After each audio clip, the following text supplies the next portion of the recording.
ಋತುಮಾನಕ್ಕೆ ತಕ್ಕಂತೆ ಸಿಗುವ ಹಣ್ಣುಗಳು ತನ್ನದೇ ಆದ ಆದ್ಯತೆ, ಆರೋಗ್ಯಕರ ಗುಣ ಮತ್ತು ಜನಪ್ರಿಯತೆಯನ್ನು ಪಡೆದಿರುತ್ತದೆ.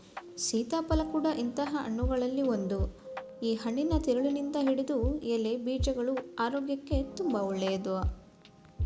ನಿಯಮಿತವಾಗಿ ಸೀತಾಫಲ ಹಣ್ಣಿನ ಸೇವನೆಯು ಗರ್ಭಿಣಿಯರಿಗೆ ಹೆಚ್ಚಿನ ವಿಟಮಿನ್ ಹಾಗೂ ಪೋಷಕಾಂಶಗಳನ್ನು ನೀಡಲಿದೆ. ಈ ಹಣ್ಣಿನ ಸೇವನೆಯು ಗರ್ಭಿಣಿಯರ ಆರೋಗ್ಯಕ್ಕೆ ಬಹಳ ಉತ್ತಮ. ಇದನ್ನು ತಿನ್ನುವುದರಿಂದ ಗರ್ಭಿಣಿಯರಿಗೆ ಸಿಗುವ ಆರೋಗ್ಯ ಪ್ರಯೋಜನಗಳನ್ನು ಯಾವುವು ಎಂದು ತಿಳಿಯೋಣ. ಈ ಹಣ್ಣಿನಲ್ಲಿ ಖನಿಜಾಂಶವಾದ ತಾಮ್ರವು ಹೆಚ್ಚಿನ ಪ್ರಮಾಣದಲ್ಲಿ ಇರುವ ಕಾರಣದಿಂದಾಗಿ ಇದು ದೇಹದಲ್ಲಿ ಹಿಮೋಗ್ಲೋಬಿನ್ ಮಟ್ಟವನ್ನು ಸರಿಯಾಗಿಡಲು ನೆರವಾಗುವುದು. ಈ ಹಣ್ಣಿನಲ್ಲಿ ಪೊಟ್ಯಾಷಿಯಂ ಮತ್ತು ಮೆಗ್ನೀಷಿಯಂ ಅಧಿಕವಾಗಿರುವುದರಿಂದ ಇದು ರಕ್ತದೊತ್ತಡ ಮಟ್ಟವನ್ನು ನಿಯಂತ್ರಣದಲ್ಲಿರುವಂತೆ ಮಾಡುತ್ತದೆ. ಅಲ್ಲದೆ ಸೀತಾಫಲ ಹಣ್ಣು ಹೆಚ್ಚಿನ ಕಬ್ಬಿಣಾಂಶವನ್ನು ಹೊಂದಿದ್ದು ಇದು ರಕ್ತಹೀನತೆಯನ್ನು ತಡೆಯುತ್ತದೆ.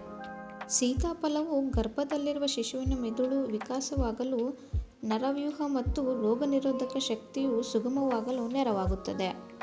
ಗರ್ಭಿಣಿಯರು ಸೀತಾಫಲವನ್ನು ತಿನ್ನುವುದರಿಂದ ಗರ್ಭಪಾತವನ್ನು ತಪ್ಪಿಸಬಹುದು.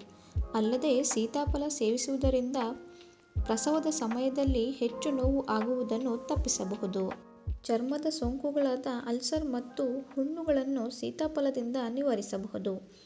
ಸೀತಾಫಲದ ಸಿಪ್ಪೆ ತೆಗೆದು ಅದರ ಪೇಸ್ಟ್ ಮಾಡಿಕೊಂಡು ಬಾಧಿತ ಜಾಗಕ್ಕೆ ಹಚ್ಚಿಕೊಂಡರೆ ಸಮಸ್ಯೆ ನಿವಾರಣೆಯಾಗುವುದು.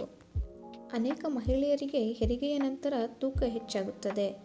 ಆದರೆ ಈ ಹಣ್ಣಿನ ಸೇವನೆಯ ಮೂಲಕ ಹೆರಿಗೆಯ ನಂತರ ತೂಕ ಇಳಿಸಿಕೊಳ್ಳಲು ಇದು ಸಹಾಯ ಮಾಡುತ್ತದೆ. ಸೀತಾಫಲದಲ್ಲಿ ಕಬ್ಬಿಣಾಂಶ ಮತ್ತು ಫೈಬರ್ ಅಧಿಕವಾಗಿದೆ. ಫೈಬರ್ ಅಂಶವು ಜೀರ್ಣಕ್ರಿಯೆಯನ್ನು ಸುಧಾರಿಸುತ್ತದೆ, ಅಲ್ಲದೆ ಮಲಬದ್ಧತೆಯ ಸಮಸ್ಯೆಯನ್ನು ದೂರ ಮಾಡುತ್ತದೆ.